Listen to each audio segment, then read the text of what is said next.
Film की शुरुआत होती है आर्थर इन्हीं एक्वामैन को दिखाने से। हमें पता चला कि उसकी जिंदगी पूरी तरह से बदल गई है। वो एटलांटिस का राजा बन गया है। उसकी शादी मीरा से हो गई है, जो दूसरे किंगडम की राजा की बेटी है, और अब इनका एक बेटा भी है। अब कहानी शिफ्ट होकर आ जाती है इस मूवी के विलन पर, जिसका नाम ब्लैक मैंटा है। उसके डैड की मौत हो गई थी, पर वो उनके मरने का जिम्मेदार हमेशा से आर्थर को समझता आ रहा है। इसलिए ब्लैक मैंटा आज भी आर्थर से बदला लेने का फैसला करता है। वो अपने लिए खास किस्म का पावरफुल सूट भी बना रहा था और इस बात का भी इंतजार कर रहा था ये सूट पूरा होने के बाद मैं एक्वामैन से लड़ाई करूं। इसके बाद हम एक डॉक्टर को देखते हैं जो मरीन साइंटिस्ट भी था, यानी समंदर के नीचे की दुनिया का, और अभी वो एटलांटिस के ऊपर ही रिसर्च कर रहा था। उसकी कोशिश थी कि एटलांटिस को ढूंढकर वहां जाए और उसे सबके सामने बाहरी दुनिया में ला सके, ताकि वो ये साबित करने में कामयाब हो जाए कि एटलांटिस जैसी दुनिया सच में पाई जाती है। एटलांटिस की इस रिसर्च को लेकर वो साइंटिस्ट एक बार अंटार्कटिका जाती है और वहाँ की बर्फ में कोई चीज ढूंढने की कोशिश करने लगती है, लेकिन तभी साइंटिस्ट और उनकी टीम पर ऑक्टोपस जैसा कोई मॉन्स्टर हमला कर देता है, क्योंकि उसकी बड़े बड़े टेंटिकल्स भी थे। तो इस वजह से साइंटिस्ट अपनी टीम के साथ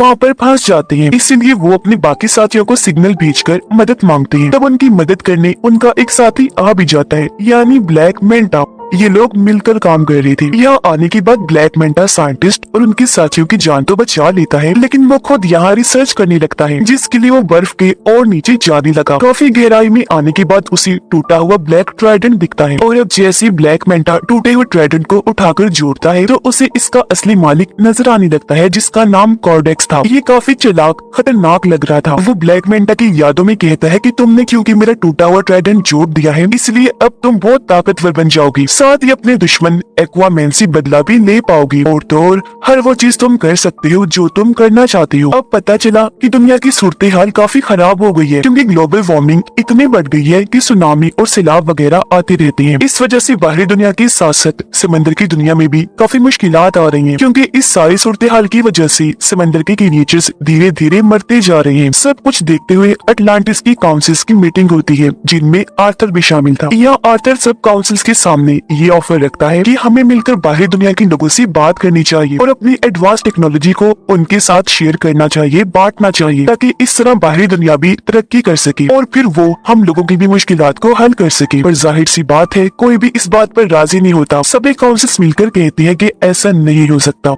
उधर ब्लैक मैंटा का सूट पूरी तरह तैयार हो गया था और अब वो ये चाह रहा था कि मैं किसी तरह अटलांटिस में घुसकर ओरिकेल्कम को चुरा लूं। अब ओरिकेल्कम अटलांटिस किंगडम में पाया जाने वाला एक तरह का मेटल है, जो बिल्कुल पेट्रोल की तरह काम करता है। इसके अलावा भी ओरिकेल्कम के बहुत फायदे हैं। तो अब ओरिकेल्कम को पाने के लिए ब्लैक मैंटा अपनी टीम के साथ अटलांटिस में घुस जाता है और वहाँ पर हमला कर देता है। अब उसकी तबाही को देखकर मीरा उसे रोकने के लिए ब्लैक मैंटा के पास जाती है, पर क्योंकि ये नया पावरफुल सूट पहनकर वो काफी ताकतवर बन गया था, इसीलिए मीरा पर ही हमला करके जख्मी कर देता है, जिससे वो बेहोश हो गई। ब्लैक मैंटा दोबारा से मीरा के पास आया। इससे पहले वो कोई और हमला उस पर करता, यहाँ आर्थर आ जाता है। अपनी वाइफ को बचाने के लिए वो अपने दुश्मन ब्लैक मैंटा से लड़ने लगा और इस तरह इनकी जबरदस्त लड़ाई होने लगती है। लड़ाई के दौरान ब्लैक मैंटा की टीम उसे सिग्नल भेजती है, जिससे वो समझ गया कि मेरी टीम ने ओरिकेल्कम ढूंढ लिया है। इसका मतलब कि अब वो वापस जा सकता है। तो इसीलिए लड़ाई को बीच में ही छोड़कर वो यहाँ से निकल गया। सही सलामत भागने में भी कामयाब हो जाता है। अब मीरा की हालत काफी खराब थी, जहाँ तभी उन दोनों के पास आर्थर की मोम आई। आर्थर की मोम उससे कहती है कि ये बात काफी सोचने वाली है कि अगर ब्लैक मैंटा सच में इधर अटलांटिस में ओरिकेल्कम को ही लेने आया था, तो फिर तो यकीनन कुछ बुरा होने वाला है। तब ये सुनकर आर्थर अपनी मोम से कहते हैं, तो फिर इस मामले में हमें मेरे भाई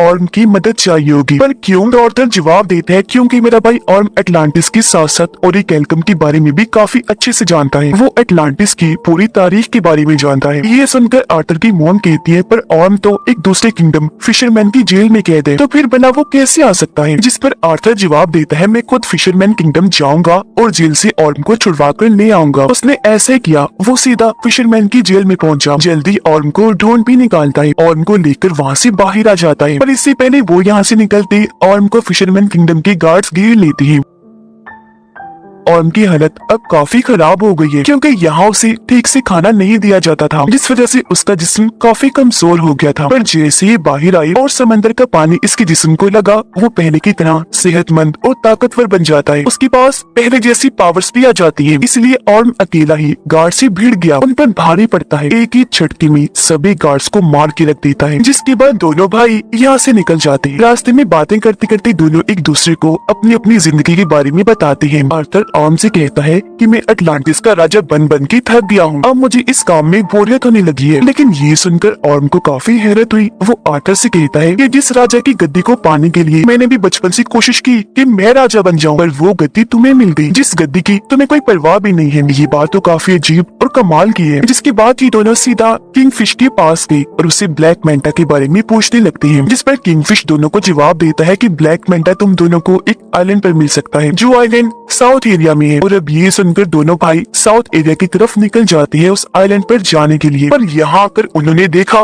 कि पूरा आइलैंड ही बदला हुआ है। ऐसा लग रहा है जैसे ओरिकेल्कम को जलाकर उसका धुआं यहाँ फैला दिया गया है, जिससे यहाँ के पेड़ पौधे यहाँ तक कि जानवर भी पूरी तरह म्यूटेट हो गए हैं, बदल गए हैं, जिस वजह से उनका साइज काफी बड़ा हो गया है। यहाँ तक कि इधर के चूहे भी इतने बड़े हो गए हैं कि उनका साइज हाथी जैसा लग रहा है। साइंटिस्ट दिखाया गया जो इस वक्त ब्लैक मेंटा के ठिकाने पर होता है। यहाँ साइंटिस्ट जब कोडेक्स के टूटे हुए ब्लैक ट्राइडेंट को देखता है तो बिना सोचे उसे पकड़ लेता है, और अब उसे छूते ही साइंटिस्ट को भी अपने दिमाग में कोडेक्स दिखाई देने लगता है, जो साइंटिस्ट को भी गलत काम करने के लिए कहने लगा, जैसा उसने ब्लैक मेंटा को कहा था। पर तभी यहाँ ब्लैक मेंटा आ गया। वो साइंटिस्ट के हाथ से ब्लैक ट्राइडेंट लेते हुए कहने लगा, साइंटिस्ट जी, आप जानना चाहती थी ना कि मेरा मकसद क्या है? तो सुनो, मेरा मकसद ये है कि मैं आर्थर और उसके पूरे खानदान को खत्म कर दूं, और अगर ऐसा करने के लिए मुझे किसी शैतान से भी डील करनी पड़ी तो मैं इसके लिए भी राजी हूँ। तभी हमने देखा कि ब्लैक मेंटा के इस ठिकाने को ढूंढते हुए यहाँ आर्थर और ऑर्म भी आ जाते हैं, जो आते ही साइंटिस्ट से मिले। वो क्योंकि समझ गया था कि आर्थर और ऑर्म एटलांटिस से आए हैं, तो वो उन्हें बता ही देता है कि उसका मकसद एटलांटिस को भी बर्बाद करने का है। इसी के साथ साइंटिस्ट दोनों को ब्लैक ट्राइडेंट के बारे में भी बता देता है, और ये भी कि जैसे उसे छुआ जाए ट्राइडेंट के मालिक कोडेक्स की यादें दिखाई देने लगती है। इनकी बात चल ही रही थी कि तभी यहाँ ब्लैक मेंटा की टीम के लोग आर्थर और ऑर्म पे हमला कर देते हैं, लेकिन ये दोनों ही भाई मिलकर बहादुरी से उनका मुकाबला करने लगे। ये उनको काफी बुरा मार रही थी कि तभी यहाँ ब्लैक मेंटा आ जाता है, वो भी अपना पूरा सूट पहने हुए, और अब वो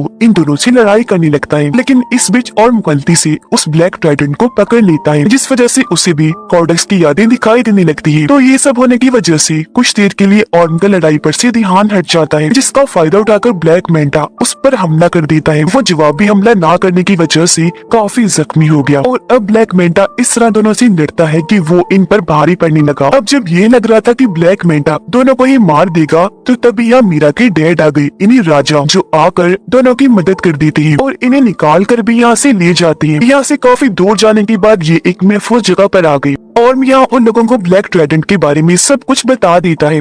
एटलांटिस को ढूंढने वाले आर्थर की डैड थी, उनके पास भी एक ताकतवर ट्राइडेंट था, जो अब उनकी बेटी किंग आर्थर के पास है। पर किंग यानी आर्थर के डैड का एक भाई भी था, जो और कोई नहीं बल्कि कोडेक्स ही था, और ये जो ब्लैक ट्राइडेंट है वो उसी ने ही बनाया था। अब जिस तरह आर्थर की डैड किंग एटलांटिस किंगडम को चला रही थी, वैसे कोडेक्स एक दूसरे किंगडम को चला रहा था, जो कि बिल्कुल ही डार्क किंगडम था, यानी वहाँ खतरनाक क्रिएचर्स मॉन्स्टर्स रहा करते थे। लेकिन परेशानी तो तब शुरू हुई जब कोडेक्स ने अपना असली रूप दिखाया। असल में कोडेक्स चाहता था कि वो एटलांटिस का ओरिकेल्कम चुराकर और पावरफुल बन जाए। कुछ हद तक वो ऐसा कर भी रहा था, लेकिन उसके ऐसा करने से एटलांटिस और समंदर के बाकी क्रिएचर्स मरती जा रही थी, साथ ही एटलांटिस के अंदर बीमारियां भी फैल रही थी। अब इस तरह के हालात देखकर किंग आर्थर के डैड कोडेक्स के खिलाफ आकर खड़े हुए और उसे ये सब रोकने का कहते हैं। लेकिन कोडेक्स ताकत की नशे में इस कदर पागल हो गया था कि वो अपने बड़े भाई किंग के साथ ही बगावत पर उतर आया, और ऐसा होने से उन दोनों के बीच जंग छिड़ गई। पर जंग में किंग कोडेक्स को हराकर उसे कैद कर देते हैं, और वो हमेशा के लिए वहाँ कैद रहे, कभी भी बाहर ना आने पाए। इसके लिए किंग ने अपने खून का इस्तेमाल किया, जिससे हुआ ये कि कोडेक्स जादुई कैद में बंद हो गया, जहाँ से उसका निकल पाना नामुमकिन है। आगे और बताता है कि इस वक्त कोडेक्स यादों के जरिए ब्लैक मेंटा के दिमाग में घुसा हुआ है, क्योंकि वो उसका इस्तेमाल करके आजाद होना चाहता है। ये सब सुनने के बाद आर्थर और ऑर्म की मोम भी सारी बात समझ जाती है। वो उन्हें बताने लगी कि हाँ, मैं भी कोडेक्स के बारे में जानती हूँ, और जिस तरह किंग ने अपने खून का इस्तेमाल करके उसे कैद किया था, अब कैद से आजाद होने के लिए उसे किंग की नस्ल के किसी इंसान का खून चाहिए, जब भी कोडेक्स आजाद हो सकता है। मतलब जिनके अंदर किंग का एक खून दौड़ रहा हो। किंग का खून उनकी शाही फैमिली के लोगों में ही हो सकता है। ये सब सुनकर आर्थर समझ जाता है कि मेरी बेटी की जान खतरे में है, क्योंकि जाहिर सी बात है ब्लैक मेंटा के लिए सबसे आसान टारगेट उसका बेटा ही था, जिसे वो आसानी खत्म कर सकता था। इसलिए वो फौरन अपने घर आ गया। देखता है कि वहाँ सब कुछ तबाह हो गया है, घर जल रहा है, बच्चा यहाँ से गायब है, साथ ही वहाँ एक आदमी जख्मी पड़ा है। पूछने पर आदमी बताता है कि ब्लैक मेंटा यहाँ आया था, ये सारी तबाही उसी ने ही मचाई और वही तुम्हारी बेटी को ले गया है, जिससे साफ जाहिर हो गया कि आर्थर का शक बिल्कुल ठीक था। इसीलिए अब आर्थर और ऑर्म दोनों मिलकर उसकी बेटी को बचाने के लिए जाने लगते हैं। पर उससे पहले इनकी मॉम दोनों को समझाती है कि हमेशा मेरी एक बात याद रखना कि तुम दोनों एक दूसरे के भाई हो, चाहे कुछ भी हो जाए तुम्हें एक दूसरे का साथ देना ही है। सीधा ब्लैक मेंटा के ठिकाने पर आकर वहाँ हमला कर देते हैं, लेकिन इन पर भी एक काफी बड़ा मॉन्स्टर हमला कर देता है, जिससे बाकी तो बच गए, लेकिन उसके सामने मीरा के डैड फंस जाते हैं। तब ऑर्म जाकर उनकी मदद करता है और मॉन्स्टर के जंगल से उन्हें निकाल लेता है। ये देखकर मीरा के डैड समझ गए कि जिस ऑर्म को मैं हमेशा से गलत समझ रहा था वो तो काफी अच्छा इंसान है। अंदर ब्लैक मेंटा के पास आर्थर का बेटा होता है। यहीं पर साइंटिस्ट भी था जो उस छोटे से बच्चे को देखकर बचाने का सोचता है, इसीलिए बच्चे को उठाकर यहाँ से भागने लगा। पर ब्लैक मेंटा जो उसे देख चुका था साइंटिस्ट पर हमला करके उसे जख्मी कर देता है और बच्चे को छीन लेता है। और अब जैसे ब्लैक मेंटा उसके बच्चे को मारने के लिए आगे बढ़ा, तभी यहाँ पर आर्थर आ जाता है जो उसे लड़ाई के लिए चैलेंज करता है। इनकी लड़ाई तो पहले काफी जोरदार हुई, लेकिन तभी यहाँ ब्लैक मेंटा आर्थर पर भारी पड़ने लगता है। इसकी वजह ये थी कि वो ब्लैक मेंटा नहीं बल्कि उसके अंदर कॉर्डेक्स था, क्योंकि वो पूरी तरह उस पर हावी हो गया था। पर इस बीच मौके का फायदा उठाकर मीरा अपने बच्चे को लेकर यहाँ से भाग जाती है, लेकिन तभी उसे जाते हुए ब्लैक मेंटा देख लेता है। वो अपने ब्लैक ट्राइडेंट से उस पर हमला कर देता है, लेकिन इससे पहले कि ट्राइडेंट मीरा को लगता पहले और उसे पकड़ लेता है और इस तरह उसने मीरा और उसके बच्चे की जान बचा ली। लेकिन इसका उल्टा असर भी हुआ, क्योंकि जैसे और ब्लैक ट्राइडेंट को छूता है कॉर्डेक्स उसके दिमाग को भी कंट्रोल करने लगता है। वो उसे उसके भाई आर्थर के खिलाफ भड़काते हुए ये दिखाने लगता है कि तुम्हारे भाई आर्थर ने तुम्हारे साथ बहुत गलत किया है, असल में तुम ही हो जो अटलांटिस का राजा बनने के लायक हो, न कि आर्थर। तो इसी वजह से अब ऑर्म आर्थर पर हमला कर देता है, लेकिन यहाँ आर्थर जो सारी बात समझ गया था वो पलट कर वार नहीं करता, बल्कि अपने भाई को समझाने लगा कि होश में आओ और खुद पर काबू रखो। जब ऑर्म ऐसे ही करता है, उसने जैसे तैसे खुद पर काबू पा लिया। साथ ही उसे अपनी मॉम की बात भी याद आती है कि तुम दोनों भाई भी हो, चाहे कुछ भी हो जाए तुम्हें एक दूसरे का साथ देना ही है। लेकिन इसी बीच फायदा उठाकर कॉर्डेक्स खुद को आजाद करने में लग जाता है। ऐसा करने से उसके जिस्म में जान आने लगती है। ठीक इसी वक्त ऑर्म ने ब्लैक ट्राइडेंट को छोड़ दिया।